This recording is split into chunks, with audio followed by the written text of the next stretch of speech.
Jose is back. Kyle Manzardo takes a seat. Johnathan Rodriguez is in.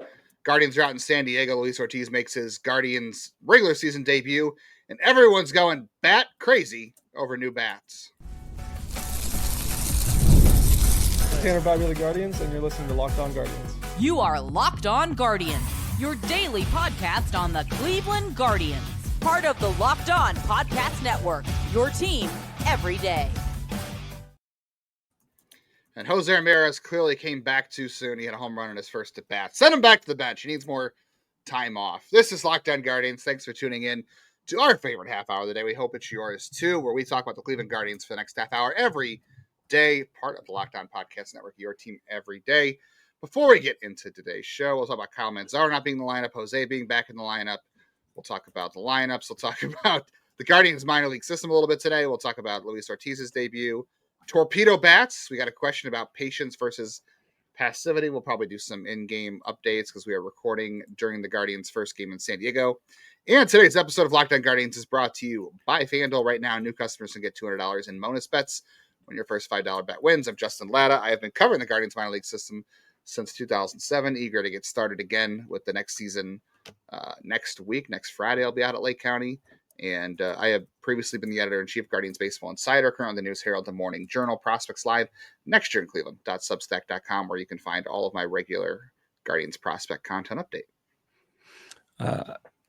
Random fun fact here at the top of the show. Cleveland Guardians currently have 2 of the top 15 all-time home run hitters among switch hitters on this team. 2 of the top 14 all-time. Carlos all-time Santana in franchise history or all-time MLB? in MLB history. Santana is 8th all-time, and Jose was 14th. I don't know if that home run today got him there. For those who do not know me, I love random facts and informations like that. I don't think that's a word. But either way, I used to write about prospects and the draft. It's gotten 24/7, and then Locked On decided to start off the network with me as one of their hosts, and I've been thankful for 6 years and counting. Guardians are currently winning. I haven't flipped. I don't have it on because I want you guys out there, I want all of our fans to have a good stream, and I don't want to risk. So I've got the game day app on, so I will hopefully be, I'll be locked on to our discussion, not onto the game, which looks like it's a little tightrope right now. Yeah, Luis Ortiz in inning number 2. Looks like he might have picked somebody off. Yeah, we'll drop in some updates throughout the game as we're watching and recording, just because of the time we usually record. But it was a good first inning for Luis Ortiz and a good first inning for Jose Ramirez, who was back in the lineup, hit a home run in his first at bat. I think it's worth noting that home run did come right-handed. I can't remember which wrist it was, honestly, but last year he was much better right-handed. I don't know if that's like It would have been his right wrist when he dove into the base. Yeah, because it was so maybe outside it's hand. Maybe it's more advantageous that he's hitting right-handed. I don't know. But he also made a good throw with his right hand from third base on a play against Manny Machado. So everything looked good. I know, just one of those things to keep monitoring. I guess, he wouldn't be in there. The fact that he took it upon himself to say, like, hey, I can't go. I know it wouldn't be good. That does show some growth from him. It was one game. He let himself sit for one game. Yeah. I mean, it's one game. I don't know if I'm going to give him credit for sitting for one game. But he's made big stinks before about sitting in general. So I'll take it. And the fact that he actually said something like, yeah, it's better if I stay out a day, but he's back in there. Everything's good. The home run was good and we'll take it. The guy who's not in the lineup in this game as the Guardians were taking on the Padres, and Kyle Hart, who's a left-hander making his first stateside start in a couple of years as he went over to Korea for a couple of years. No Manzardo. Johnathan Rodriguez gets some at-bats in this one. I know I saw a couple comments online about the lineup, and lineup construction, lineup decisions 4 games in probably is a bit much. We had commenters saying we were a bit much on Monday, so it is what it is. But it is hard to take a guy out of the lineup who's been hitting the way Kyle Manzardo's hitting. I completely get that, and I'll even say I'm a little bit like it's an interesting decision to sit him after 3-2 whatever games it was that he has just been on fire. But I will say this last year. Yeah, last year, Stephen Vogt did say that, we wanted all of our guys to play once a series a year ago because they wanted to keep everybody in rotation, keep everybody kind of regular and in rhythm. So Rodriguez didn't get a single at bat in the Kansas City series. He probably hasn't played since like the last game of spring training, which was like in Arizona, which was over a week ago now. So I get it. And the only spot that you can really move him into is it's now pouring down rain in San Diego. As we're watching this. Great. This will be interesting.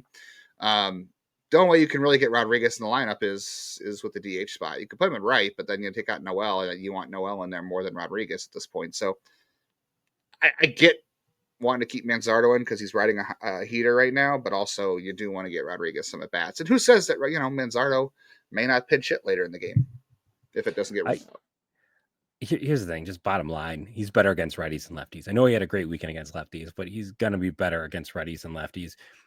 It's early on. You have to figure out spacing. You have to figure out days off. It's the course of the game. No one's playing 162. So it makes sense to give him an off day, like hot or not. Like you don't allow 3 games to change your plan, right? Like if you're going to knee jerk after 3 games, then this whole season's screwed. Like, let's be honest, if that's the approach to anything.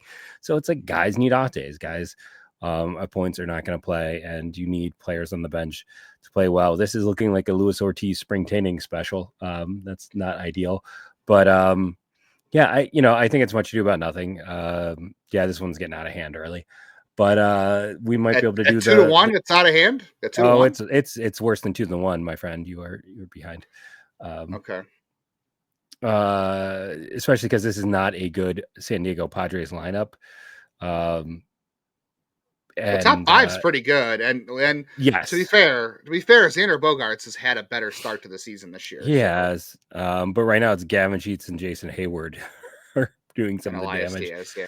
The top is fine. Let's be honest, the top is fine. Jacob Cronenworth has been a little bit inconsistent, so I'm curious to see. And that's the thing, like they have a really solid top 4. 5 and 6 could be good, could be terrible, and then their DH is someone the Chicago White Sox cut. Like that's not a statement you really want to make, but. To go away from the game and go back to our main discussion, guys need reps to stay fresh. Rodriguez, you're trying to figure out, because Noel also only played 1 game. So if you're Rodriguez, you want to inverse a lefty, you have to, like you said, Noel isn't going to play that much, I believe, against righties. So they're just trying to find those spots. And eventually that means Rodriguez has to play in these situations. And I think in a more ideal world, I'd almost prefer, honestly, if neither of them were playing and you had Schneemann in and Jose DHing just because of the hand situation. I'd just rather not expose him to as much risk. Like, to me, that's the complaint. Like, if I'm going to have a complaint, that's the complaint for me in this one, is I want to limit risk with this team star. Yeah, limiting risk is definitely important. I'm not against that. I mean, Schneemann in against a left-handed pitcher, probably not ideal. Anyway, but no, 100%. But if you're looking at in terms of long-term risk, I can understand that a little bit. You're taking away some flexibility anyway. That is the thing about having, moving on from Tyler Freeman and bringing in Nolan Jones. You're a little more left-handed heady, which we said was what we wanted, but now you have a little bit more less flexibility on the infield.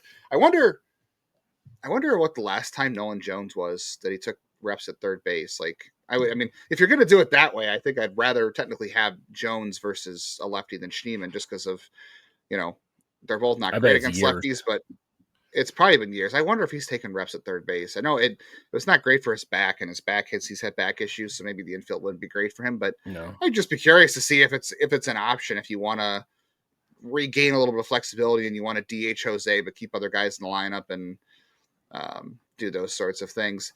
And yeah, I definitely agree on getting Rodriguez in there, and from the perspective of, okay, it's a left-handed pitcher on the mound, and this was the spot Rodriguez is going to go into. Like you said, this is probably how they planned it anyway. I'm sure Vogt kind of mapped out the playing time early on and decided this was the game Rodriguez was going to play. Maybe Manzardo's first game bought him. It was interesting that he even started against Cole Reagans in the first place. So that was 100%. And then not only that was he good, he kept it going all weekend. I don't think a couple at bats off or even a day off is going to necessarily get in the way of anything, because everyone's got to play, and you need to keep Rodriguez if he's going to be on the roster. He can't just sit there, because then when he does play, that does no good for him to sit and be cold forever. And against the lefty, it's the right time to do it, because you'd rather have Manzardo in there against Michael King and Dylan Cease, who are much tougher matchups anyway. I don't think it has much to do with Manzardo against lefties as it does. Let's get Rodriguez a couple at bats and we can use Manzardo late. And you want to have him in getting 4 at-bats against King and Cease anyway. Could it even be too with Rodriguez being a young player who has not had the major league success that you're putting him in against? Of the lefties they face, clearly the weakest lefty. Like, I like Hart. I want the Guardians to sign Hart. I'm not saying like he is bad or anything by any means, but I'm just saying that like it is maybe a chance to also benefit the player who's coming in cold.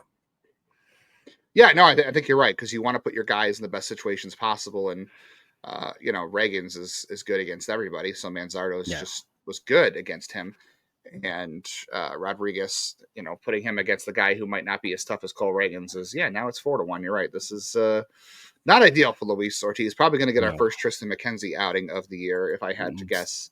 Yep. In this one, we got a mound visit with 2 outs, because now it's the rough part of the lineup. It's just going to get harder from here. Yep. It's a good top of the San Diego order. So we'll talk about a little bit about Luis Ortiz. We'll talk about the Guardians minor league system. We have to talk about Torpedo bats. We also have to talk about patience and passivity. We had a great listener question, not a mailbag show, but I thought it was a good question from one of our listeners, and we're going to touch on that in today's episode of Locked On Guardians.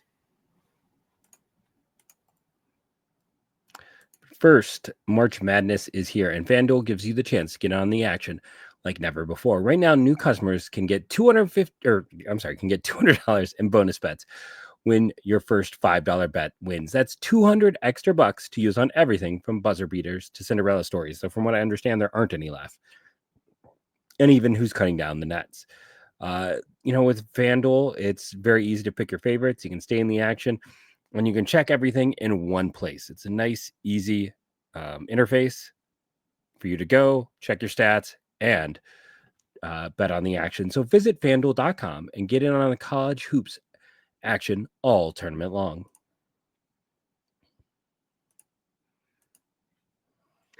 Thank you for making Locked On Guardians your first listens today and every day, wherever you get podcasts. If you like talking Guardians, we're here every day, obviously, 5 days a week, part of the Locked On Podcast Network. We cover your team every day. And if you know some Guardians fans who are looking for some more Guardians content in their lives early in the season, a lot to talk about, obviously, but hopefully not anything worse about this game. But send them our way. We'd love to talk Guardians with everybody and all your friends, and try to help you sound smarter or have a better conversation with the Guardians with your friends. If you like what you're hearing, make sure you are setting to auto download on all your audio apps or clicking the bell on YouTube. And if you really like us, become an insider. We let people know that Jose was back in the lineup to our insiders group. We have conversations during the game with our insiders group. We occasionally will post some extra episodes, some exclusive mailbags, some additional written content as time allows. All those benefits and more over at joinsubtext.com/lockedonguardians. The link is in your show description. All right. We want to go to the minor league system a little bit, Jeff, because we haven't really had a chance to touch on what the minor league rosters look like. If you just want to kind of go on the line, Columbus, Columbus is off to a good start in terms of performance. Roster-wise, it could be more interesting. Yeah, it's a lot of filler. It's a lot of guys that I feel like are here until they become minor league free agents, and then you go from there. It's like, and the hard thing too, it's like, I've always been intrigued by Misiazik's performance in spite of his stuff. Nick Miklojak was a guy who I thought was going to be a future back end guy. Like, it's not without interest, but it's a lot of guys that are like older. Like, both those guys are 27. Like, it's not like we're talking, and part of that's due to injuries, but it's pitching group is a lot of, quad A types, hitting wise. I mean, I look at this list and I think I have 3 guys in my top 30 that are in this level. Yeah, Doug Nikhazy is there, obviously the best starting. Well, no, I shouldn't say best starting pitcher, because Parker Messick is going to make his AAA debut this coming week on Wednesday. So Parker Messick for sure is the most exciting arm that's going to be on this roster early on. Yes. But yeah, Doug Nikhazy is there. He made a pretty solid first start. I heard good reports on him from our friends over the Tigers. Awful. So it's interesting because like he had a lot of things that stood out that were non-negative. Like, he had really good BABIP and some other stuff. So it looks like statistically it's a performance that did not stand up. Yeah, I heard good reports from our friends at Tigers minor league report. The stadium gun was a little bit hot, but I heard Slido looked really good. Austin Hedges revenge game. Home run, Austin Hedges. Now he cut the lead in half. Austin Hedges got a couple home runs in spring training. So, okay. He's always had power. Yeah. When he was young, he actually had power and speed. He just had no contact to get into it. But when I evaluated him as a high school kid, I thought he had like 55 speed and legit 60 power. But 99 exit velocity off the bat. Yeah, it wasn't a cheapie either. Yeah, I remember seeing him at Fort Wayne. He was one of the Padres' top prospects with Fort Wayne. He was a great defensive catcher. He had power. He had some patience. Yeah, he was an interesting. Just always contact. If he just never could make enough contact. Well, he's got a home run before Bo Naylor this year, so that's. Don't know if I had that on the bingo card. Also, didn't have in the bingo card Jose not having a hit until Game 4, but it had to be a home run, so we'll take that too. So we talked about Nikhazy and Parker Messick on this roster. Did he have a hit before the stolen base, or was that a walk? He walked. Oh. He walked. The relief options in Columbus are a little bit interesting, I will say. There's Mika Lacek, who's been interesting before. His velocity was a little bit better over the weekend when he came back. You talked about Messiazek a little bit, who's been an interesting lefty. And if this whole Joey Cantillo in the bullpen thing doesn't work out, like I'd keep an eye on Messiazek because he's had interesting stuff before. Hanner is fun. Yeah, Hanner's got a high spin, like really high spin rates on his slider. Zach Kent, I heard a lot of good things about Zach Kent over the weekend and his performance. He's got incredibly high spin rates. Cleveland does like him. Looks like he's going to be a reliever, so that's an option. And I wanted to point out, too, Jack Leftwich was throwing 95, 97 for Columbus over the weekend. Last year, he was kind of like 92, 94, hitting 95, and he also introduced a splitter. He used to be fastball sweeper changeup. Now he's got a sinker, he's got a slider, he's got a splitter. So some new pitches for Jack Leftwich and some higher velocity. We'll see if it holds. Cody Huff is there, who, I think Cody Huff is definitely going to play in the majors this year at some point, just because you always need a third catcher at some point. Yeah. And I'm big on him. David Fry. Yeah, David Fry. He had a couple of hard hit balls over the weekend. Obviously, Juan Brito had a good weekend. He had like 4 doubles over the weekend, so that's good to see him get off to a good start. But Gabby's off to a good start too, so we'll see how that goes. And then just don't look at Will Brennan's numbers. Yeah, and what are you going to do? Will Wilson had a good weekend in Columbus too. He's hitting the ball hard. He hit the ball hard in spring training. I'm not saying anything, about Will Wilson. Obviously he has been terrible for from the moment he's been drafted. So I just have a hard time. All of a sudden at age 26, he's figured something out. No, I'm not saying anything definitive. I'm just saying I'm going to keep an eye on what's going on there. And at some point in Columbus, you'll also have Franco Alomar, you'll have Nick Enright, you'll have hopefully George Valera and Chase DeLauder. I was hoping Guyan will continue the rebound, because I still think he could be a utility guy. I still think you'll have Andrew Walters go to Columbus. I saw a lot of people ask about Andrew Walters. So kind of what the deal I've heard is with some of these rosters early on, especially Columbus, is that there are guys that are hanging back in Arizona that'll go to Columbus. They'll play for Columbus this coming week. They were hanging out in Arizona, throwing just in case the team had a need while they're on the West Coast. It made more sense to keep them in Arizona and keep some guys close to head out to San Diego or LA if they needed them. So that's why I've heard some of those things. Akron, you got Peterson. It's kind of a lot of the same guys, a year ago. You got Peterson. Obviously, Travis Bazzano will be there, which is really good.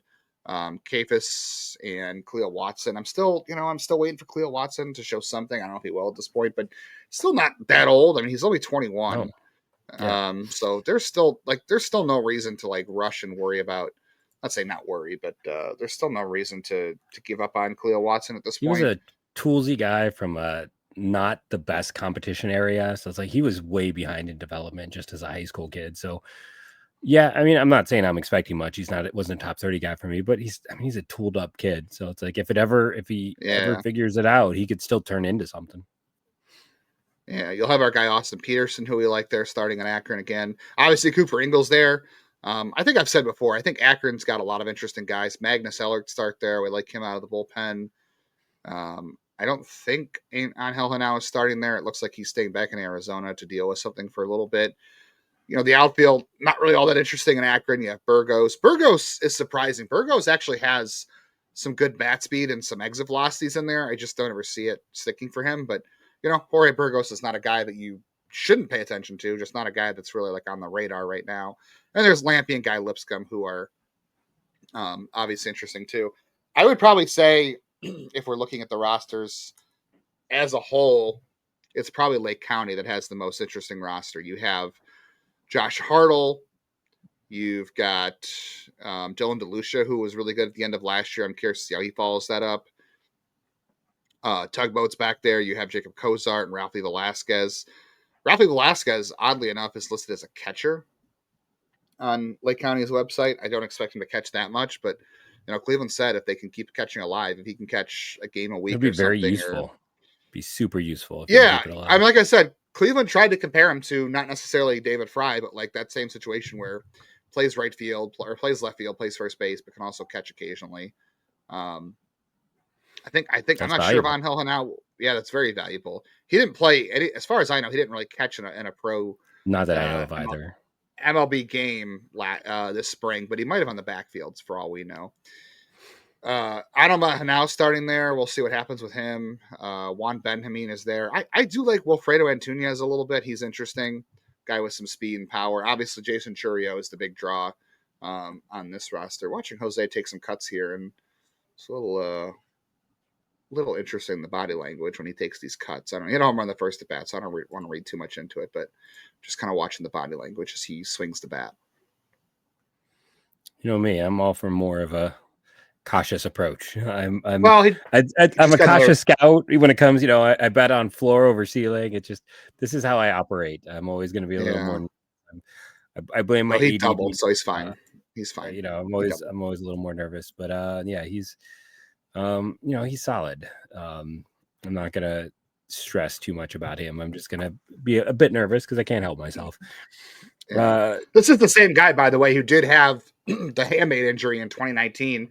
Missed I don't know how many weeks with the hamate injury. Came back without any minor league rehab, and then hit like a grand slam and a 2-run homer, and then didn't play the rest of the year because it hurt too much. But Jose is a freak of nature. And then of course the ligaments, like the whole year with that. Yeah.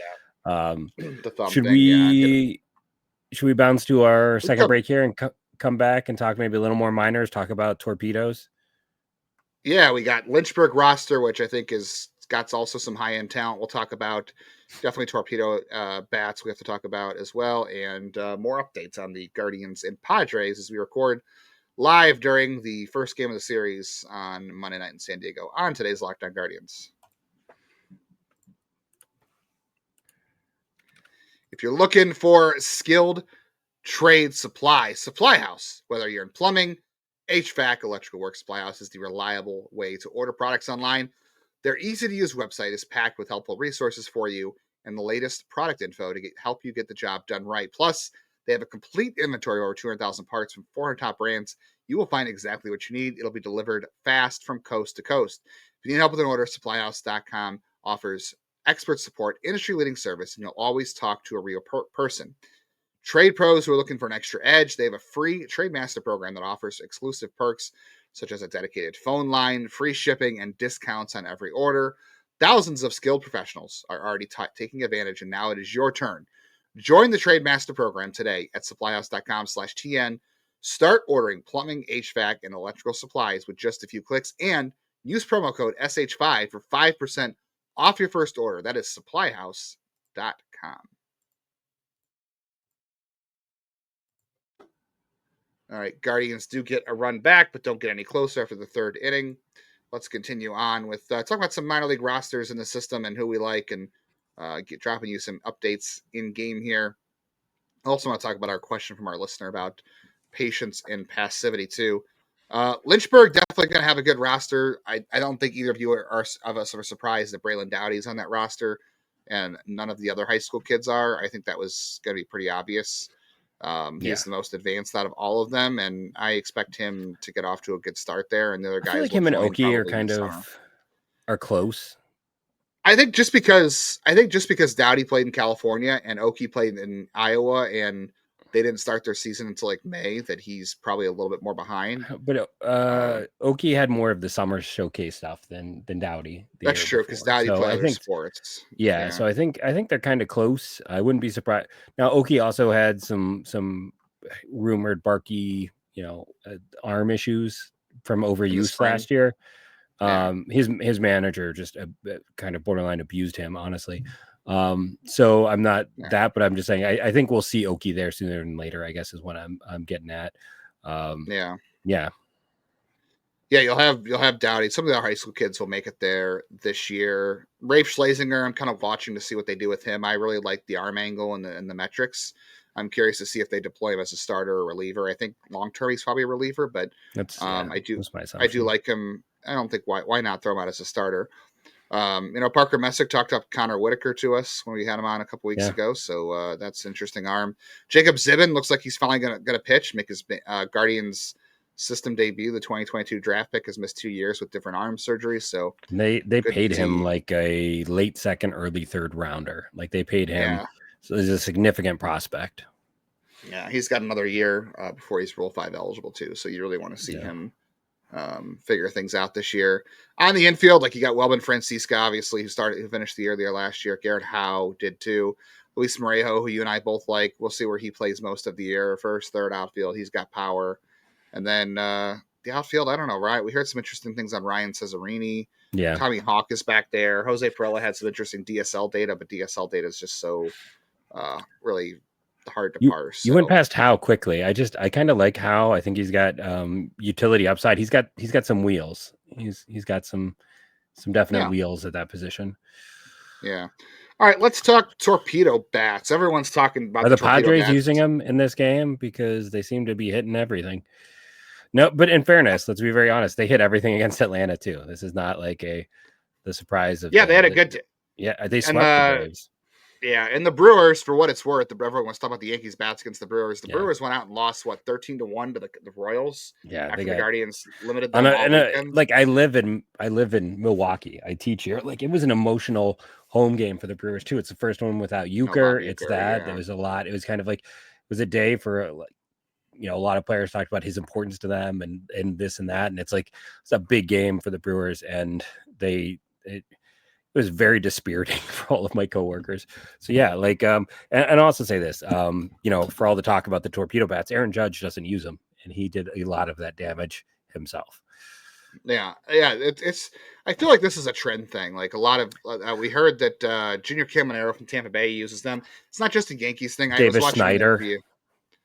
I was watching a couple interviews about these things, and these have been in development for years, and guys were testing them behind the scenes. The guy who invented them is now a field instructor with the Marlins. Yeah, so these things have been behind closed doors for years, getting tested. It takes a long time for major leaguers to make changes in game from things they trust and they don't trust. So these guys have been using them behind the scenes, just trying to see if they are ready to roll them out in games and if they trust them, because these guys don't want to mess with what works, which is why, like you said, Aaron Judge is not using them. But we've seen these trends before. If you're watching on YouTube too, we have a picture up. You can see the two different bats. The one is on the bottom is more of a normal bat, whereas the torpedo bat, as they're calling it, has more of a thicker barrel in the middle. And really what we found out is mostly it's just moving the mass around. And what I saw someone on Twitter, I need to go back and credit her with the work, but it was about moving the mass around to create contact efficiency. I sent you that one. Yeah, it was more about contact efficiency. It's for guys who tend to hit the ball more often in the middle part of the bat versus the top part of the barrel. So when you move your barrel area around, the thickness there, you're getting guys who tend to make more contact in that area. So you're giving them a thicker barrel area right there to do it. It's legal because the weights and the measurements are all within MLB guidelines. You're just moving it around so it goes in the place where certain hitters are more likely to make contact more often. So they're trying to maximize their barrel efficiency.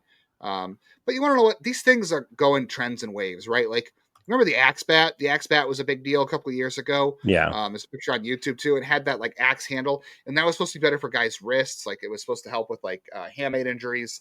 Jose used one when he came back from his hamate issue. Mookie Betts used it. It was a trend for a while, and guys, that's kind of died out. And then you had the flat handle bat. Remember, there's a picture on YouTube here of Stephen Kwan, who has the very flat knob. There's no indent of the knob there. It's just a very flat handle, and that was supposed to be for barrel control and help it feel lighter when you're swinging it. And I don't really hear guys talk about that anymore either. So I like these think things go in trends and waves too. I think this one's a little more legit, if I'm honest. Now, do I think it's like, like roids or like doctoring baseballs? No, I don't think it's that level of an advantage. I don't think this is like, sticky tack. But I do think, and maybe I texted you that person's thing. I couldn't find it in our Twitter comments. But I do think for specific hitters, like because we talk so It much is off for air. specific hitters. That's a good point. It Yeah, is and for it's specific hitters. it's for guys who maybe like where they typically make contact is a little bit, down on the bat, and that shifting is going to allow them to hit the ball harder, and it's going to allow them to essentially barrel the ball more often. And barreling, I don't know, it feels like a decade ago when we first started talking about it. And basically, for those who don't know, like barreling is good, as you would expect, but it leads to, when you barrel, it's the most likely going to lead to positive outcomes. It's one of the simplest ways to just kind of like, it's going to lead to more positive outcomes. So this allows guys who do hit the ball a little bit further down on the bat to barrel the ball more often, to have better outcomes, to hit the ball harder. So for specific players, that is why it's going to be valuable. I do think it is a change. Now, I think the Yankees having a huge weekend is more why this became a huge story. Like if the Yankees had been poop over the weekend, it wouldn't have hit this much. But it is what it is, and I think you need to. Every team should be evaluating their hitters and seeing like, oh yeah, this is a guy who this would benefit, and then reaching out. Yeah, you're looking at contact point. Where on the Yes. bat are guys making the most contact? And if you can move that the thickness of the barrel down in the legal limits for a hitter's bat where he ends up making contact most often, you can make more flush barrel content. So yeah, each team should be studying point of contact for guys and their barrels, where their barrels sit, and evaluating things. But also, we've talked a lot about like what comfortability of hitters, right? It's a what are a lot of these guys most comfortable at doing, and some guys are reluctant to change. So I think a 100%. lot of this too, like people are gonna ask like, well, are the Guardians gonna get on this trend? Are they gonna do this nice catch by Lane Thomas in center? That was huge. I will say Lane Thomas has looked pretty good in center so far.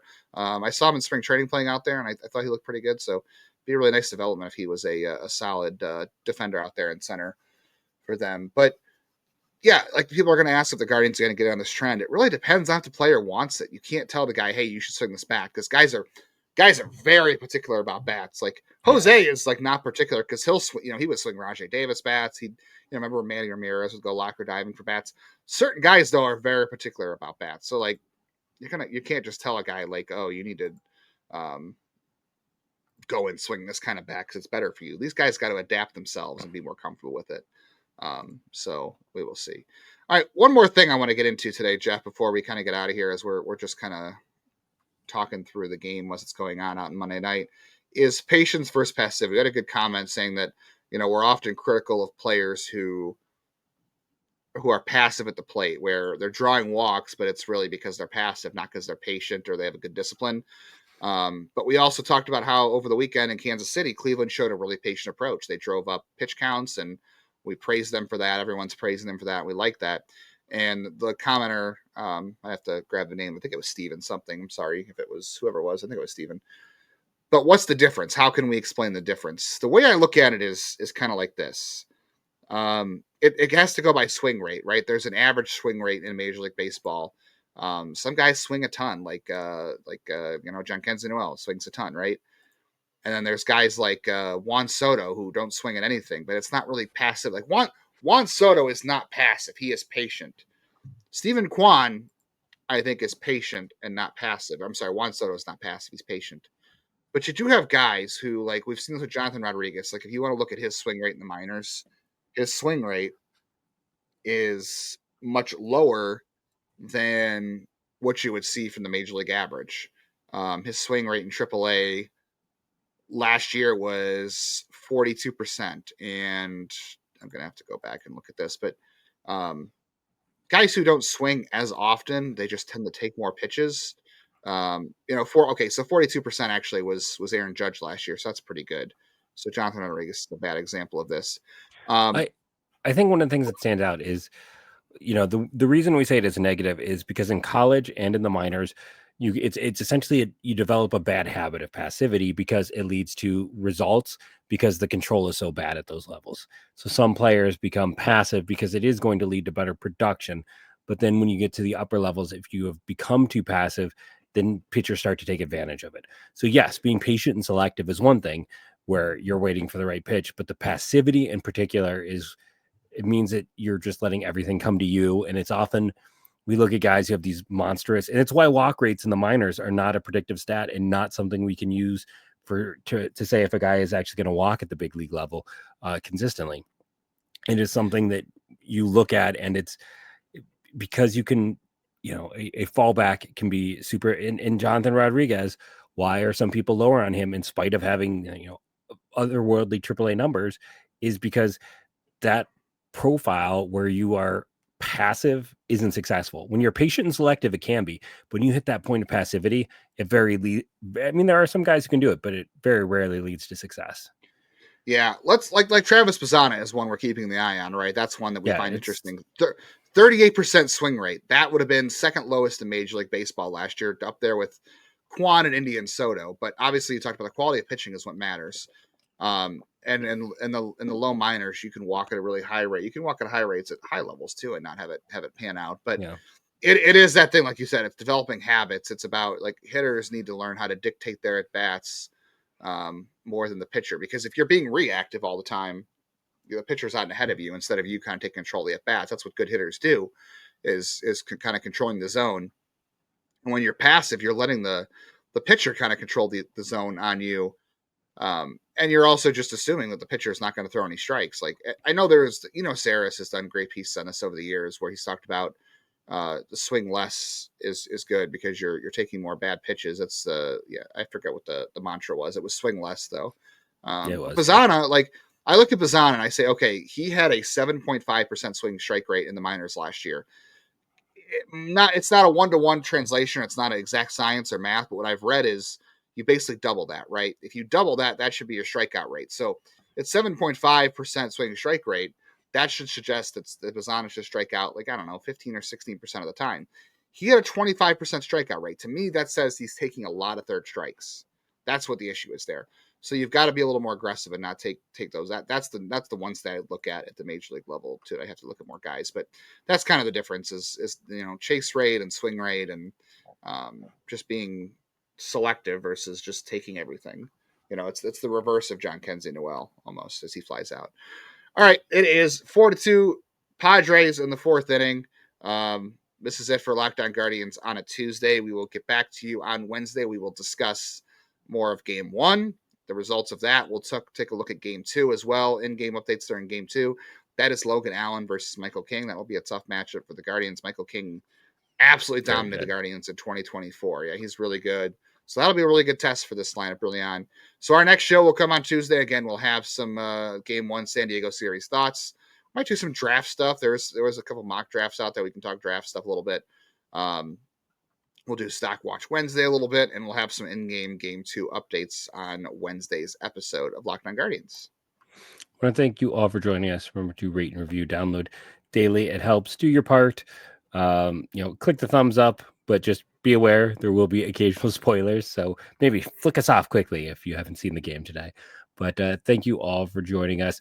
Oh, before we go, I haven't done the YouTube shout outs that I normally do. Our top community members this week: John Fagan, still number 1, Jeffrey McNeil, aka Cheeks Malone, Christopher Cross, APLS, Karzai 1219, and Ryan Heel. Thank you all for being at the top of our listener Cheeks list. Malone every day, or my wife. It is one of the best names on there. It's hard to argue that. But thank you all, and go Guardians, go.